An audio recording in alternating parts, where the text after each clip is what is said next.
Her sister had an imaginary friend named Kiki. No. And they just started calling her. No. No. That's the one thing. If I ever had kids and they had imaginary friends, I was like, well, we need to go find you some real ones because we're not doing that. My blackness cannot allow for this to go on in my home. we are not doing that. All right. On that note. Oh, yeah. What's up? Yeah. Welcome back. Welcome back. This week we're going to be talking about just like briefly going through some topics that we've heavily discussed in the past. Right. Because I feel like the beautiful thing about this podcast is it's accessible to everybody. Mm-hmm. And I think we get into situations where people interact with us as if they don't listen, and they do. Like, Yeah. we directly know that you are a top fan. We got them statistics. So when you do this, when you're listening and you're tuning in and you're not acting accordingly, there's just a couple of things we want to run back with y'all. So this episode is going to be run that shit back, run that shit the fuck back. You got to get that shit away. You got to get that shit the fuck away. Yeah. So That was running it back. thank you. The first thing that I think is important to highlight is just us as people and how we react to certain situations. Yes. So for you, you have a very specific ick in life because you take something so seriously, and I just want to reiterate and emphasize and kind of highlight how serious you take this one part of existing in comparison to other parts. Yes. So as a Black woman with mental health issues, there is not a lot in this life that I care about. Yes. I'm just out here going through the motions. Yep. But there's one thing in life that I've found pure joy in. This is very important, guys. Tune in. Because don't make me say it again. Yeah. My food is of critical... Why are you laughing? Sorry, Is it ruined? I wanted to say... because the setup was going to be so serious, and then you just jumped right in. My food. Okay. Yes, my food. Do not fuck with my food. The only person who has fucked with my food and not felt actual consequences was my brother. Really? Because he is bigger than me. He is bigger and hungrier than me. Okay.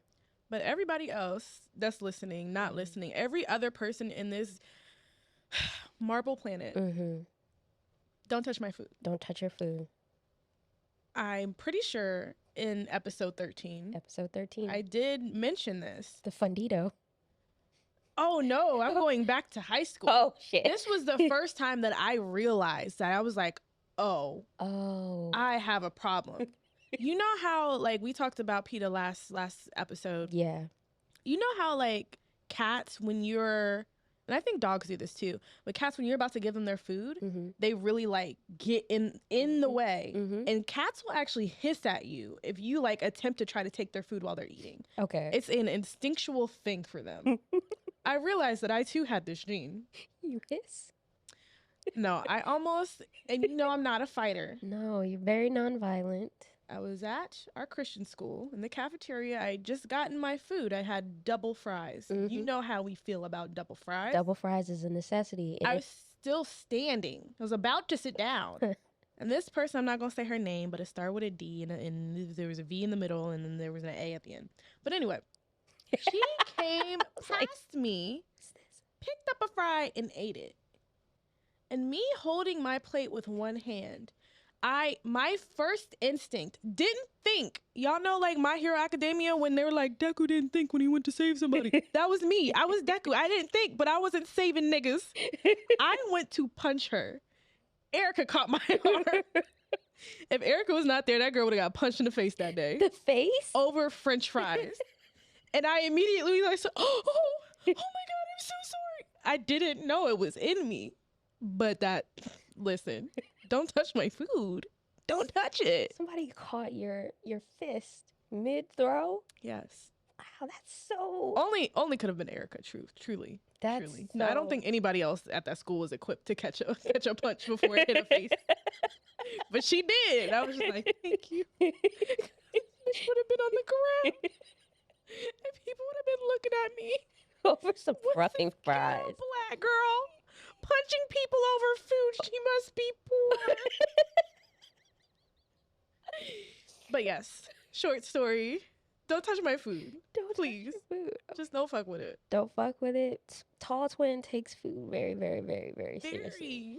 So for me, my reactionary tale, like, it was episode 13 that jogged my memory with this. So for me, I'm pretty much like, I'll go with the flow for a lot of shit. Mm-hmm. But when I say no, I mean no. Mm-hmm. There is no changing my mind. There is no compromise. Compromise for what? Like, there is none of that. So I think in that episode, I was talking about, it was Corliss. So we've been podcasting for so long. We have. You guys have been through 3 jobs, unemployment, like.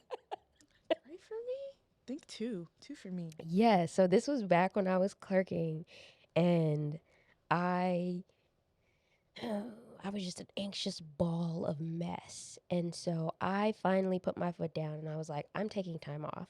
Don't call me. Mm-hmm. Don't email me. Don't nothing. My admin, not even my admin, the judge's admin, who was not my boss, she blew my shit up that day on my day off. And I had to keep telling her, no, you cannot call me. You can send me an email. I'll respond to you on Monday. Mm-hmm. And I feel as though I just want to run that shit back because right now, I think my no's have to be... I'm standing real firm in my nose. Mm-hmm, mm-hmm. Like 10 toes down. 10 toes down in my nose. Like, if I don't want to do some shit, don't ask me 10 times, because then you're going to piss me off, and then I'm not going to fuck with you. And when I don't fuck with you, it doesn't have to be like a violent retreat away from you. It's just... It's going to feel like it, though. My energy. I'm just going to take my energy elsewhere. So I'm encountering conversations about consent right now. And those are very fascinating to me. And I say consent because that's really what it is. Like, when people say no and they don't want to do something, convincing them to change their mind is trampling their boundaries. Mm-hmm. So absolutely. I think it's important that we just hold ourselves accountable. Like, somebody says no to this one thing, okay, maybe present it another way, or, I don't know. At the very least, you can be respectful. You can say, no, I don't want to go walk in downtown Baltimore while it's raining. Yeah. And you could be like, hey, well, I'm going to bring umbrellas and hand warmers, and we could still have a good time. And if that person goes, that sounds like some stupid ass shit that I could do, let's do it. Yeah. But if that person goes, nah, really, that's not for me. Yeah. Or like, if that person says, stop contacting me, like, you just... Like, I know it's really hard for people to read the room sometimes, but you gotta learn. If that's the only thing you learn how to read, let it be the room. That's why I think so many people are emotionally illiterate, and it's really, like, it's sad. Like, I used to say this one person that may or may not be related to me has the emotional intelligence of a potato chip. Yeah. Of a brick wall. An acorn. And I'm just like, walnut. For somebody who has a lot of feelings, you don't understand how other people got them too? No, because you see the world from just your perspective. Like, you don't step outside of your box and, like, take a big look at the big picture. And then I will see you from where you stand and then never again. And that's what it is. And that's what people need to realize. Like, people don't like repeating themselves. I don't either. I don't. If I have to keep doing it, you're never going to see me again. Run this shit back. This might be the last of its kind, but we've talked about these things a lot. Mm-hmm. You've mentioned food and your love and care for food. Yes. And seriousness for food several times. Don't play with it. Don't play with it. Don't play with it. Like, for me, I'm just probably going to say this one last time. If I say no to something, it's a no. Like, I might feel bad for saying no. I definitely have, like, guilt that I work on, and I'm trying not to people please as much, but fuck that bullshit. Mm-hmm. My time is precious. Yes. And if I don't want to be bothered, stop bothering me. Mm-hmm. Y'all gonna find out. You gonna find out not to bother me. Oh, Lord. Who child? I'm having a time right now with, just being a small business owner and like collaborating with so many creative people. It's just like, I really know I'm not doing that. I don't feel comfortable doing that. I don't want to be involved in that. And you gotta like respect that. Back the fuck up. That Absolutely. point blank period. Another topic that we mentioned, which was a very, very sad episode, allegedly. I don't think it was that sad. It was a little heart-wrenching. It was, but it was the Black Love episode. It was episode 53. Which shouldn't be sad. It's Black love. I know, right? Beautiful and happy. I know, right? But like there was a part in the episode where you said something very, I think you just said, you drop a gem. Real talk. Oh, I did? Yeah, because you were talking about, I think I asked you, your experiences with Black men, and you were talking about how, you have been hurt by Black men. Like on paper, Black men have failed you. But you look beyond those failures and see Black love in pretty much any positive interaction you have with somebody. You talked about getting complimented by Black women, feeling protected by your current chocolate stud right now. Oh my God. Yes, I vaguely remember this. Yes. There definitely, because I think in that episode too, and this was episode 53 if y'all want to run it back, there was a point in time in my life where I'm like, okay, I'm growing up. I'm going to just love whoever loves me back. Woo-hoo, yes, free love. Everybody love everybody. I don't care what color you are. It makes no difference to me. Like, it was really cute and idealistic. But growing up and seeing how much my Blackness affects my life, I was just like, I get this Black love. At first, I thought it was very exclusionary. And I was like, why are people being this weird? Like, you can just love whoever you want silently. Yeah. But because growing up, you experience the world so differently. And it really doesn't matter what country you're in, too. Like, you experience the world very differently when your skin is dark. Yes. And so having another person who understands that experience, that love feels so much stronger because you don't have to explain that love. You don't have to, find the language for that love. You can really just be passing somebody in a white space or a non-Black space and see another Black person, lock eyes, and you're like, cool. Yeah. There's one person in here that if some shit get weird, I'm coming to find you. Yeah. We're together now. We're escaping together. But yes, that having those experiences, not just Black love being romantic, but having it being just that community. Anytime that I felt that community show love back, show appreciation or care, or just was, like I said, there's so many Black women that give me compliments on my hair. And I just be like, were you looking at me positively? Yes. I didn't know that happens for Black people. When I was taking pictures of like random beautiful Black people at Dreamville Festival, this one goddess was just like, can I take a picture of you? And I was like, yeah, if you want to. She took great photos of me. You feel seen in a way that you don't question. Yeah. When it is somebody outside of the Black community, sometimes you're like, are you fetishizing me? Right. Am I just the first Black person you've seen? Like, is this cool or not cool? Do I need to still be on guard? And that's what I guess my point in that episode was really trying to like hone in on, but it came out really, really fucking sad.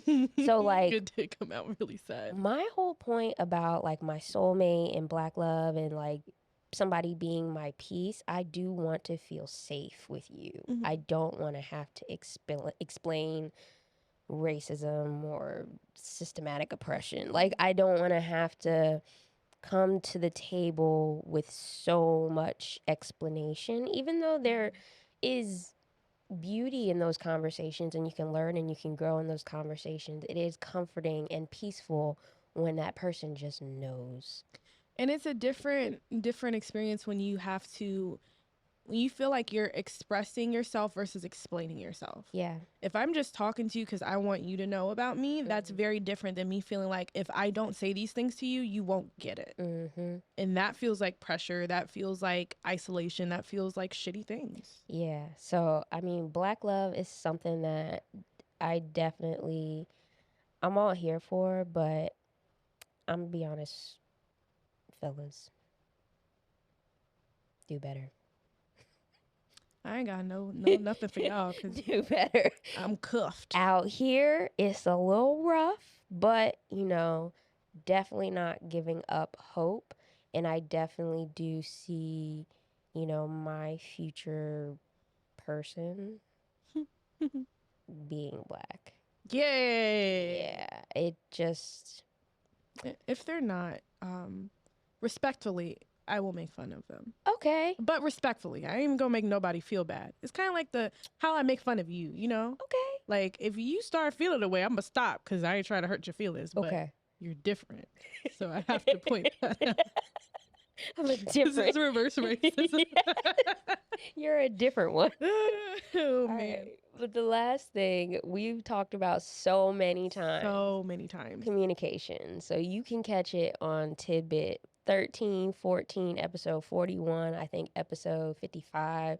Like, I think so many. We're always constantly talking about communication, because I think the beautiful thing about this podcast is we talk about topics that, might be uncomfortable for some, but it's all about normalizing conversations, because, figuring out how people like to communicate and, how they appreciate being talked to. I don't know. Some people can't handle certain things. Right. But like learning that about, your friend, your partner, or whoever is an important part to, nurturing a relationship. Absolutely. It comes down to communication. So the main things that we've always hit on is, don't let your mental illness get your ass beat.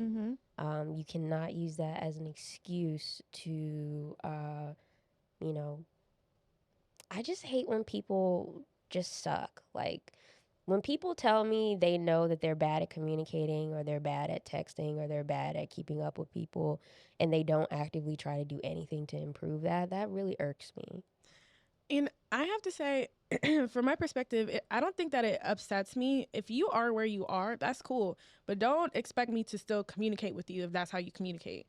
Like, if you communicate by yelling at people, I will stop talking to you. You are not about to yell at me. I'm not a child. You can use your inside voice. Like, there's just certain things that if this is who you are as a person, and then this is the only way that you want to communicate, you will be communicating with yourself. That's it. Yeah. And I mean, that in another sense, it's like, if you only hit up your friends once a year, then that's how much we gonna talk. Right. I'm not going to overextend myself or put in more effort to try to maintain or keep alive a relationship that is really not top priority for you. And I think a lot of people, for whatever reason, they feel some type of way that, like, they just expect you to be there, but it's just like, you don't hold that much significance in my life. Like, and I'm talking about, these are people, but these are people that I met like pretty much all 2021. They're all trash communicating, all trash. But like, will still like my posts, will be like, I'm so proud of you, blah, blah, blah. Support from afar, that's fine. But like, when we were together, like, you were like telling me you don't know how to text people back, like, and you got 15 missed messages from me, like, over the span of 3 months. Like, it's just weird energy. You niggas are weird, and I don't want to put energy and effort into relationships like that make me uncomfortable. And it really, I mean, maybe that's a reflection on my attachment issues. It could be. But I mean, you have time to explore that. And when we say don't let your mental illness get your ass beat, I also want to throw in your mood as well. If you're having a bad day and you make your bad day my bad day, your day's going to get worse. I promise you. Like, take your minute, like, to simmer. Yes. Yeah. Take some time, relax. Because if I tell you your tone, I don't like the way that you're talking to me. Oh, yeah, I have tone checks every once in a while. You gotta go take a break. I'm just like, hey, your tone? Okay. Because if you compete with tone with me, my shit's just, it's been marinating. Like, get real disrespectful real quick. It is. And I'm gonna go for the guttural. Cause you know words. I do. And I know people's feelings because all I do is sit and listen to niggas all day. I know all your darkest secrets. And I don't want to be that person. I know that's a thing that I actively have to like be like, don't. That's my other fish. Yeah. That's the shark. That's the orca. That fish I fuck I'm with. like, no, you need to go. You about to ruin every relationship you got. That killer whale. But I really do feel like, yes, if you are having a bad day, you're having a mental health day that's bad, whatever that is bad for you, do not put that on other people. Yeah. Because they are not required to come back to you and be like, oh yeah, I knew you were having a bad day. You can suck a peen. Projecting bad moods onto other people is so common in any type of relationship. It's common in work. It's common in friendships. It's common in relationships. Like, even sometimes when I'm at the house and I just stay in my room all day, I don't want my stinky ass mood to seep into the living room. And I feel that sometimes because if I don't see you all day, I'm like, she might be having a bad day. Yeah. I'm going to catch her tomorrow. There's no rush for me to be in your space if I know you're not okay. And I know that's not normal for a lot of people. Some people are like, I noticed something's wrong. What's wrong? What's wrong? Tell me, talk to me. Nope. If you are not making yourself visible to my eyeballs, you clearly don't want to talk and interact. I will see you tomorrow. Reading the room. You're emotionally literate. You can read. It's essential. They need hooked on phonics, but for like emotions. Hooked on emotions. That's what they need to start teaching. Read the rooms. Fucking read the room exercises. That could be my next workshop. Yep. SYS, read the room. And I would be happy to be a assistant to the teacher. A TA? Yep. Fantastic. Okay, cool. Well, coming at you and sitting near you, we'll have these class workshops / panels. We'll be doing a college campus tour, and we're going to be hitting high schools, and then we'll hit elementary schools. Do you have people talking to you crazy? Do they have you fucked up? Well, let's educate them. Bring them on over. Let's fuck around and find out together. Look at that. Commercial's done. Promo done. Fucking needed. But yeah. The simmer, I have to remember to give myself space because sometimes I do forget about that. I'm always go, go, go. And taking a moment to pause and just sit. That's kind of what COVID made me do. Not even gonna lie. Them 14 days, it was boring as fuck. But it definitely had me in my room like, wow, I really don't sit down. No, you don't. You are always on the go. Yeah. So having those moments and realizing how like necessary they are to maintaining my mental health, it's important. And I can't be around somebody that doesn't give me space. So if you one of those people that's just like, let's talk about it immediately. And I'm just like, can you give me like an hour? And you can't give me an hour? I'm running you over with my car. Okay. Yeah, I've always been that person. I've always needed space, but I've learned not to take too much space because sometimes my space be a couple days. Yeah, no, it's not gonna be like a ghosted situation. It's don't talk to me. You're ruining my whole week, and I want to enjoy it. So I'm gonna talk to you. I used to be like that. Next February. Yeah, I used to be like, can you catch me next week? And I know that's not how relationships work. I mean, I feel like you should be able to take as much time as you need, but I do understand being considerate of that other person's feelings where they're like, I want to fix this and now I don't have my friend. So real quick, because I know we're running out of time, but real quick, real story. There is definitely a conversation that I have to get to. I have to get around to having. And that has been several months of me simmering. Only because there are so many dynamic layers to what exactly caused me to be so upset. And I really want to parse through those feelings completely before I enter that conversation. Like, I don't want to enter that conversation in an aggressive way. I want to enter that conversation with everything figured out and be able to lay it out and be like, okay, this is what made me upset. This is what I didn't like. This is how I felt like my boundaries were, not really respected. Because there was a whole moment where I was just like, yo, can you stop hitting me up, please? and they were like, oh, just block me.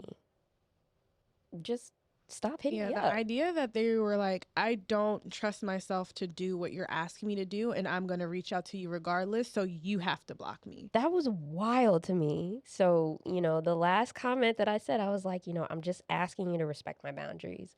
And ever since then, that's kind of where we left things off. But that is a situation where I know I've needed to simmer on for like months at a time. And it's been a long time since I've done that to somebody. But I really feel like I'm doing it. I'm coming from a good place. Yeah, if your time is being taken in trying to find a resolution and trying to gather your thoughts, that's different than you just avoiding the situation. Yeah. And some people think like, oh, you just don't want to talk about it. No, if I talk about it right now, I'm mad. Yeah. It's gonna be a problem. You're not gonna like it. Yeah. And I don't wanna come at that situation as angry as I was. And every month I'm getting less and less angry, and I'm just like, okay, maybe this is what was bothering you. All right, maybe this is what was bothering. All right, maybe this is what that was. So I'm working through that, but that simmer phase is very important, and I just encourage people to like give people space. Like when there is conflict, definitely meet people where they're at.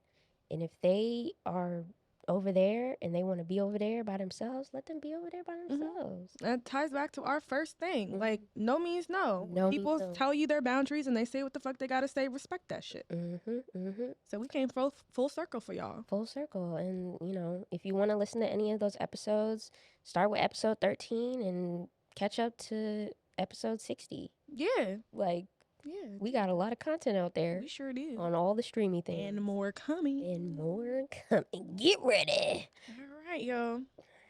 That's it. Yeah. Go enjoy the rest of Black History Month. Happy Black We'll be back next week. Cash app your black friends. Yeah. All right. Us too. Bye.